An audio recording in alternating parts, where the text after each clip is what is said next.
Imagine unboxing your brand new iPhone 17, plugging it in with your old charger, and realizing it's not actually charging as fast as Apple promised. That's because, in classic Apple fashion, the new fast charging feature comes with a catch. You might need to buy yet another charger. Here's the deal. Apple has finally boosted charging speeds on the iPhone 17 lineup. The Pro models can hit 50% in just 20 minutes, while the iPhone Air gets there in about 30. That's a big jump compared to previous iPhones. But those speeds aren't unlocked by default. They depend on Apple's brand new accessory, the 40-watt dynamic power adapter with 60-watt max. Yes, that name sounds like something out of an engineering manual, but it's actually Apple being unusually direct. This charger can briefly deliver 60 watts, but only for about 18 minutes before it heats up and drops down to a sustained 40 watts. The big twist, though, is that it also supports something called AVS, Adjustable Voltage Supply. That's a new charging protocol that allows the adapter to fine-tune voltage in much smaller steps. In practice, this means the iPhone gets the most efficient charge possible without stressing the battery too much. Now, why does this matter? Because most of the chargers you probably already own don't support AVS. They run on the older PPS protocol, which can deliver plenty of wattage, 40, 60, sometimes even higher, but without the granular control Apple is now targeting. And here's the kicker. Apple's new charger doesn't support PPS at all. That means if you want the fastest charge on your iPhone 17, you may need this specific Apple adapter. And if you're thinking about using it for your other gadgets like a laptop or a non-Apple phone, you might be disappointed. It's limited to USB Power Delivery 3.0, which isn't as versatile as what competitors like Google are offering. For example, Google's Pixel Flex dual-port 67W charger not only supports AVS, but also covers PPS and USB PD 3.2.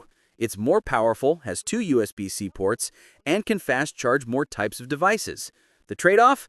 It costs $59.99, while Apple's option is priced at $39. So Apple's option is cheaper, but ironically less useful outside the iPhone ecosystem.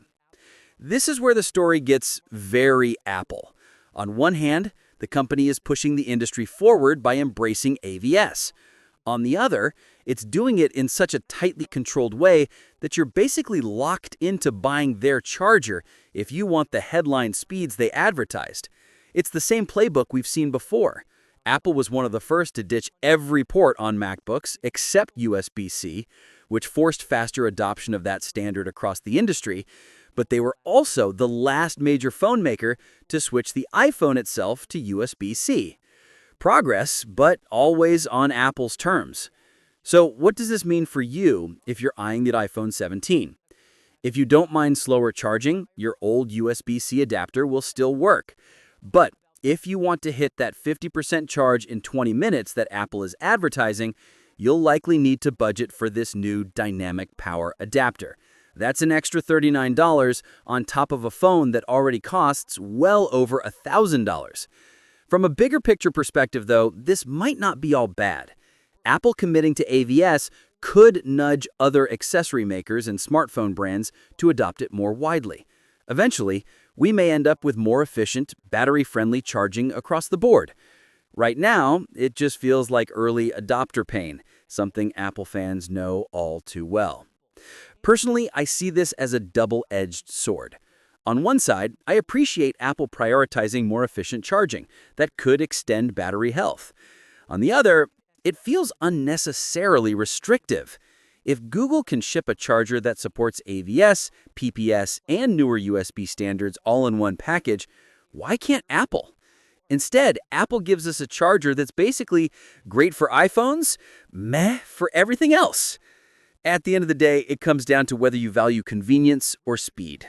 If you don't mind waiting an extra 15 to 20 minutes for your phone to charge, stick with the charger you already have. But if you want the fastest charging Apple has ever offered, you're going to have to buy into yet another piece of their ecosystem. And knowing Apple, this won't be the last time they make us rethink our accessories. What's your thoughts on this? Let me know in the comments section. See you in the next video. Take care.